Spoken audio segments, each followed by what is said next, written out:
Discrete trader എന്ന് വെച്ച് കഴിഞ്ഞാൽ അയാൾ മാർക്കറ്റിനെ റീഡ് ചെയ്യുന്നത് എപ്പോഴും അയാളുടെ ഒരു കൺവിക്ഷൻ യൂസ് ചെയ്തായിരിക്കും. കൺവിക്ഷൻ എന്ന് പറയുമ്പോൾ അയാൾ പല പല സിനാരിയോസ് നോക്കും. ഫോർ എക്സാമ്പിൾ പല പല ഇൻഡിക്കേറ്റേഴ്സ് നോക്കുമായിരിക്കും, അല്ലെങ്കിൽ പ്രൈസ് ആക്ഷൻ നോക്കുമായിരിക്കും, വോളിയം പ്രൊഫൈൽ നോക്കുമായിരിക്കും. ഇങ്ങനെ അയാൾ മാർക്കറ്റിൽ എന്ന് മുതൽ വന്നോ അന്ന് മുതൽ അയാൾ പഠിച്ചുകൊണ്ടിരിക്കുന്ന പല കാര്യങ്ങളിൽ ചില ഐറ്റത്തിന് അയാൾ കൂടുതൽ കോൺഫിഡൻസ് കാണും.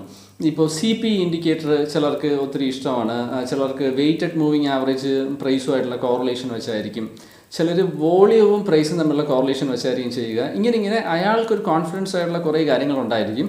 ഈ കാര്യങ്ങളെ യൂസ് ചെയ്ത് അയാൾ മാർക്കറ്റിനെ റീഡ് ചെയ്ത് മാർക്കറ്റിൽ ഒരു കൺവിക്ഷൻ ക്രിയേറ്റ് ചെയ്യും. എന്നിട്ട് ആസ് എ ട്രേഡർ അയാൾ ട്രേഡ് ചെയ്യും. ഇത് ഓരോ ദിവസവും നോക്കുമ്പോൾ മേ ബി ഒരേ സെറ്റപ്പ് ആയിരിക്കില്ല അയാൾ ഫോളോ ചെയ്യുക. ഇന്ന് അയാളൊരു ബൈ കൺവിക്ഷൻ ആണെങ്കിൽ നാളെ ഒരു സെൽ കൺവിക്ഷൻ ആയിരിക്കും. അത് അയാൾ മാർക്കറ്റിനെ റീഡ് ചെയ്യുന്ന പോലെ ഇരിക്കും. മാർക്കറ്റിനെ റീഡ് ചെയ്യുന്നതിന് വേണ്ടി അയാൾ പല പല ഇൻസ്ട്രുമെൻറ്റ്സ് യൂസ് ചെയ്യും.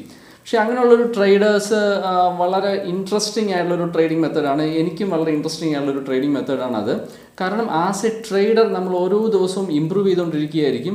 പിന്നെ മാർക്കറ്റിനെ നമ്മളെ ഒന്ന് പ്രഡിക്റ്റ് ചെയ്യാൻ പാടാണ്. ഈ സിസ്റ്റം ട്രേഡ് ഉള്ളവരെ ആക്ച്വലി മാർക്കറ്റിനെ പ്രഡിക്റ്റ് ചെയ്ത് ഒന്ന് ബീറ്റ് ചെയ്യാൻ എളുപ്പമാണ് എന്നാണ് എൻ്റെ ഒരു ട്രേഡിംഗ് എക്സ്പീരിയൻസിൽ നിന്ന് എനിക്ക് മനസ്സിലായിരിക്കുന്നത്. അതുകൊണ്ട് ഞാൻ ഇപ്പോൾ യൂസ് ചെയ്യുന്നത് ഡിസ്ക്രീറ്റ് ട്രേഡിംഗ് മെത്തേഡാണ്.